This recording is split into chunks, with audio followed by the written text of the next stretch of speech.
negizgi demörç kuvvetten.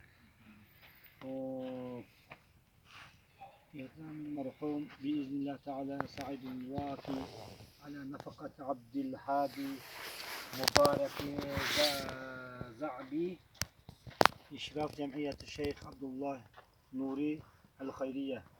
Mescidin adı Mescid-i Salih-i Şa'bil Kırgızya. Yok demesin. Mescidin adı nasıl ki? Mescidin adı. Amana. Devlet Kırgızistan, Vilaya, Oblast, Talas, Medine, Talas, Karya, Kozuçak.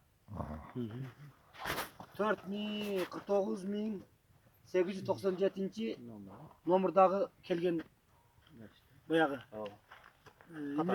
Bu hem huduk, mescid, futbol, bu mescid o'sha Katarda kelip kalgan. O'sha Katarda kelip kalgan.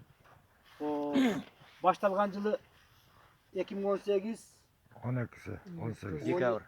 18. dekabr. 18. Te o'sha bu proyekt bu keldi bu jaka.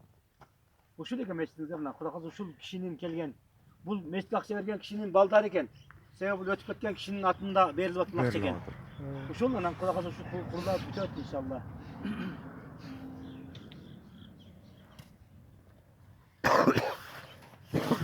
Qudaqalıkta bu ustaki yerine çok olur.